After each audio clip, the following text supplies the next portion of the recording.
cuisine et science-fiction. Apéritif. Vous êtes-vous déjà demandé ce que mangent nos héros de science-fiction? Moi, si. Car dans les univers futuristes, l'alimentation n'est pas qu'un détail de décor. C'est un message, une vision du monde, parfois même une révolte.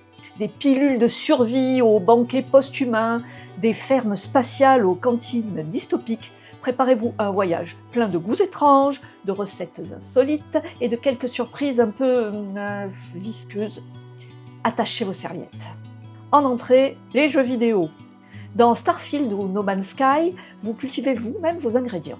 Champignons aliens, plantes hydroponiques, vers spatiaux, rien ne se perd, tout se cuisine. Dans Starfield, les joueurs peuvent établir des bases sur différentes planètes et y créer de véritables fermes automatisées, récoltant des composants aussi exotiques que des baies lunaires, des racines de fer chromé ou des sécrétions luminescentes. Ces ingrédients peuvent être transformés en plats aux effets spécifiques. Améliorer l'endurance, la concentration ou la résistance aux radiations. Dans No Man's Sky, la cuisine devient un système à part entière, avec un robot cuisinier, des recettes à découvrir et même un concours culinaire intergalactique entre explorateurs. Les ingrédients vont du lait de bête panétoile que vous mélangez à du miel interstellaire et des œufs carmin pour produire un cake dimensionnel. À moins que vous restiez sur un fruit à plasma sucré. Ces jeux intègrent également des rituels alimentaires implicites. Dans No Man's Sky, le partage de plats cuisinés avec d'autres explorateurs peut améliorer les relations diplomatiques, transformant l'acte de nourrir en un geste d'alliance et de paix. Les concours culinaires, eux, relèvent presque du rite initiatique. Vous devez maîtriser des recettes complexes, découvrir les goûts propres à chaque espèce et impressionner les juges galactiques. Dans Starfield, certaines quêtes secondaires incluent la préparation d'un plat spécifique pour honorer une tradition locale ou pour négocier un contrat. La nourriture devient donc non seulement un objet, mais un langage culturel codé, un outil de communication entre espèces et un vecteur de respect mutuel. Final Fantasy XV propose des plats ultra détaillés, photoréalistes. On peut y déguster un poisson des sables grillé au citron d'Alticia ou un tofu impérial au panko croustillant.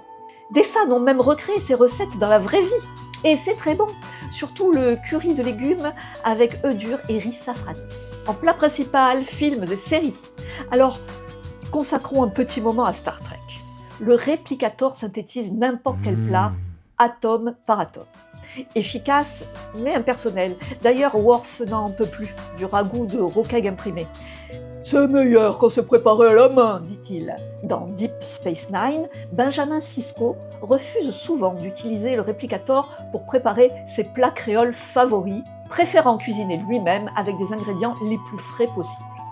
Alors, à la carte, nous vous proposons le gag, le plat Klingon le plus célèbre. Il s'agit de vers serpentins, de préférence consommés vivants et frétillants. Cette préférence reflète la nature guerrière et l'importance de l'honneur individuel chez les Klingons, transformant chaque repas en une victoire prédatrice. Selon le wiki Memory Alpha, le gag se décline en environ 51 variétés, certaines impliquant une cuisson ou un refroidissement des vers, offrant une expérience culinaire légèrement moins éprouvante pour les palais humains. C'est un plat que le commandant Riker goûte dans l'épisode A Matter of Honor de la nouvelle génération.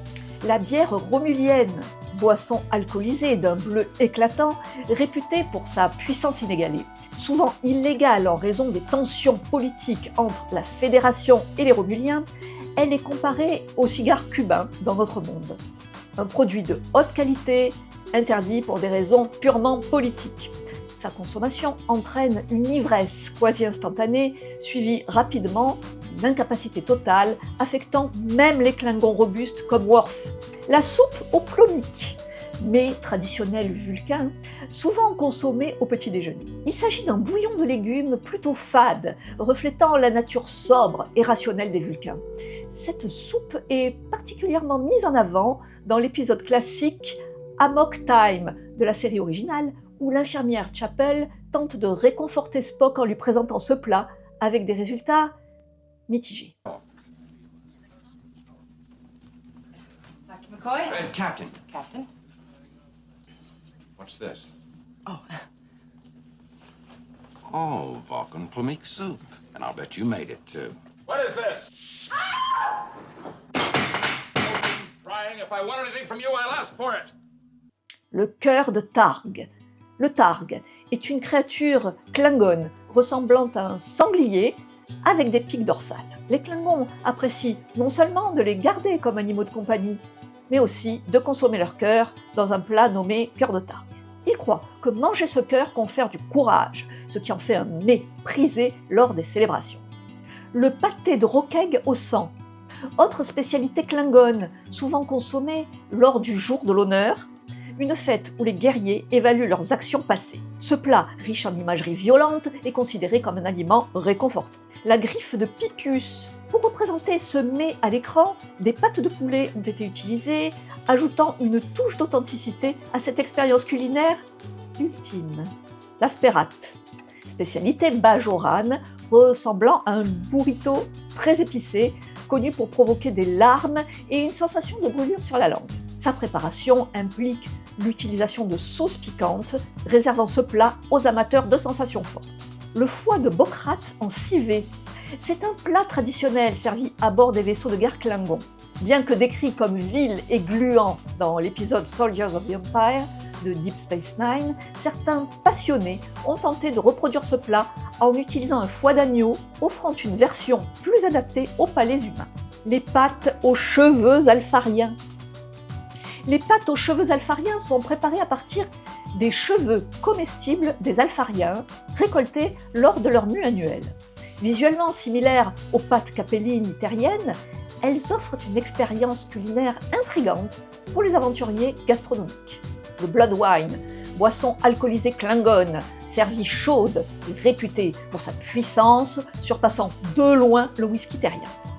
Bien que son nom évoque la présence de sang, sa composition exacte reste sujette à interprétation, certains suggérant au pire un mélange de sang et de sucre. Les bâtonnets de Jumja. Ce sont des friandises bajoranes élaborées à partir de la sève de l'arbre Jumja. Extrêmement sucrés, ils sont appréciés par ceux qui ont un penchant pour les douceurs, tandis que d'autres les trouvent écœurants. Ces confiseries rappellent les sucettes de notre monde, offrant une touche sucrée dans l'univers de Star Trek. Et puis le ragoût de crâne Klingon. Voilà un plat dont le nom évocateur laisse peu de place à l'imagination.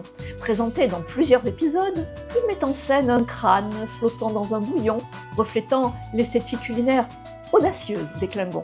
Dans Soylent Green, j'ai mis vous avez vu j'ai mis la casquette où il y a écrit Soylent Green. C'est à propos. Ça, c'est bon. Dans Soylent Green, disais-je, la nourriture est produite en masse dans un monde au bord de l'effondrement, où les ressources sont devenues si rares que l'alimentation est entièrement industrialisée.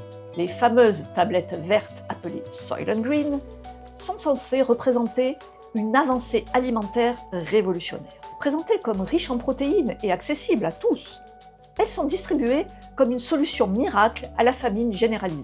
Mais cette apparente modernité cache une vérité perturbante. Leur composition réelle remet en question non seulement les choix technologiques de cette société, mais aussi son éthique. Disons simplement que ce n'est pas vegan-friendly. New York City, in the year 2022. Nothing runs anymore. Nothing works. But the people are the same. And the people will do anything to get what they need. This is the police. What they need most is Soylent Green. The supply of Soylent Green has been exhausted. Return to your home.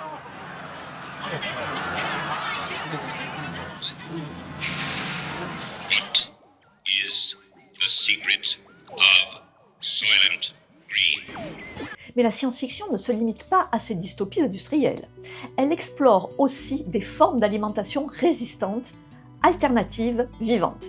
Dans l'excellent Silent Running, par exemple, Freeman Lowell, incarné par Bruce Dern, refuse les plats industriels. À bord de son vaisseau jardin, il cultive et consomme uniquement des aliments naturels, devenus rares sur une terre stérilisée, malgré les moqueries de ses camarades de bord. Manger devient pour lui un acte de protection du vivant. have just received orders to abandon and nuclear destruct all the forests and return our ships to commercial service. We're going home! Dans Everything Everywhere All at Once, la nourriture devient un pont entre les univers. Un simple bagel devient un symbole métaphysique.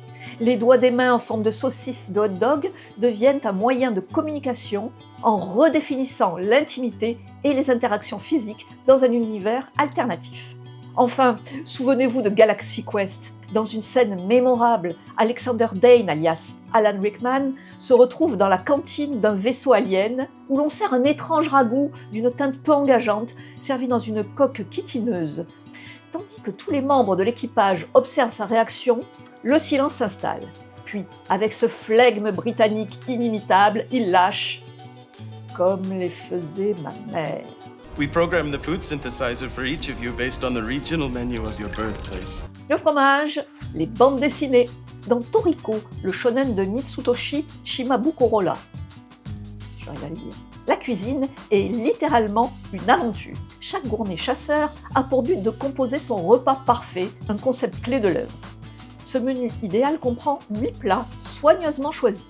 Une entrée, une soupe, un plat de poisson, un plat de viande, un plat principal, un accompagnement, un dessert et une boisson. Ces éléments ne sont pas choisis à la légère. Ils représentent chacun une étape de la vie, une mémoire, un défi. Toriko, le héros, parcourt un monde peuplé de créatures extravagantes et de paysages délirants pour capturer des ingrédients légendaires. Du bœuf cométaire, des fruits géants qui défient la gravité ou encore des algues qui chantent au clair de lune. Préparer chaque plat de ce repas, c'est franchir un rite initiatique. La nourriture y est un langage, une ambition personnelle, un art de vivre. Et chaque bouchée est gagnée au prix de combats titanesques. BD suivante, Space Battle Lunchtime de Nathalie Riss. Le titre désigne un show culinaire ultra populaire diffusé jusqu'aux confins de l'univers. Et sa nouvelle saison est sur le point de commencer. Quand l'un des chefs sélectionnés jette l'éponge à la dernière minute, une apprentie pâtissière terrienne, Peony, se voit offrir la chance de le remplacer et de concourir pour la gloire et un prix de 20 000 Solar Bucks, je ne sais pas si vous voyez. Elle doit simplement impressionner les juges aliens et battre les 5 autres chefs sélectionnés, aussi des aliens. En dessert, les romans. Prenez Le meilleur des mondes d'Aldous Huxley. Là-bas, l'alimentation est parfaitement calibrée, standardisée, sans émotion. Les alphas représentent les castes supérieures jusqu'aux epsilon, caste la plus inférieure. Ce statut à la fois social et intellectuel est décidé dès le stade embryonnaire.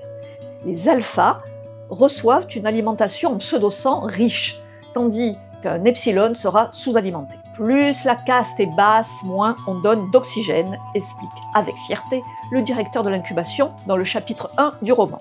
Objectif, abaisser les facultés intellectuelles afin de maintenir la caste dans son statut.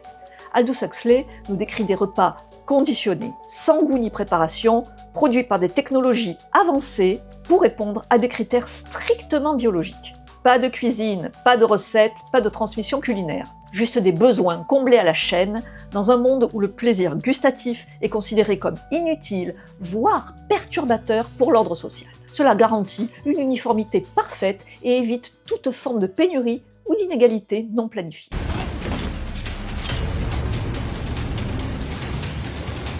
On va crever si on reste ici! Si tu n'es pas heureux, tu n'es rien du tout. The Expanse de James Corey, saga en 9 volumes, propose une vision réaliste. Sur les astéroïdes, l'approvisionnement est contraint par l'espace, les ressources limitées et les enjeux politiques. On y recycle absolument tout, y compris l'eau et les nutriments. La base de l'alimentation est constituée d'algues cultivées localement, de levures enrichies et de substituts aromatisés pour simuler des plats plus familiers comme le poulet ou le bœuf. Les fruits frais sont un luxe rare, souvent réservé aux élites ou importés à prix exorbitant depuis les planètes. Les riches, comme ceux vivant sur Terre ou dans les élites martiennes, ont accès à des aliments frais et variés. Lorsqu'on parvient à mettre la main sur une vraie tomate ou une pêche, c'est un événement quasi sacré, un rappel brutal de ce qui a été perdu. Prenons l'exemple des sandwichs aux concombres, qui sont un mets délicat, simplement parce qu'ils consomment de la terre, de l'eau et de l'air. De manière générale, les belters, les habitants de la ceinture d'astéroïdes, ont leur propre cuisine, consomment principalement des substituts alimentaires bon marché et transformés. Une recette classique, les croquettes rouges, sont une sorte de protéines de champignons transformées, garnies de poudre de chili. Le curry est très courant dans la ceinture. La viande artificielle cultivée en laboratoire est disponible dans les stations, plus chère que les champignons transformés. Les nouilles sont également assez courantes. Les aliments lyophilisés ou déshydratés sont utilisés pour leur longue durée de conservation, notamment sur les vaisseaux spatiaux. Les livres de la série soulignent qu'il existe plusieurs restaurants qui se présentent comme étant une cuisine terrestre classique, qui n'a en réalité aucun goût. Dans Cloud Atlas de David Mitchell, Cartographie des nuages en français, on découvre un fast-food du futur appelé Papa Songs. C'est une chaîne de restauration inspirée de McDonald's, entre autres joyeusetés, où les clones, appelés fabricants, travaillent dans des conditions oppressives. Ces clones sont génétiquement conçus pour servir les pure bloods, humains naturellement nés, sans poser de questions, grâce à un conditionnement strict et à une alimentation appelée SOAP, qui contient des substances chimiques inhibant leur pensée critique. Les fabricants, après 12 ans de service, sont censés atteindre une exultation, un prétendu paradis, où ils seraient récompensés pour leur travail. Cependant, Sonmi 451 découvre que cette retraite est une façade. Les fabricants sont en réalité tués. Leurs corps sont recyclés pour produire des biomatériaux utilisés dans la nourriture servie chez Papa Songs, ainsi que dans la création de nouveaux clones. Voilà qui constitue une critique extrême du capitalisme, de l'exploitation industrielle et de la consommation des classes inférieures par le système qu'ils alimentent, mis en place par les élites. Dans la parabole du Summer d'Octavia Butler, chaque légume cultivé, chaque repas partagé est un acte politique.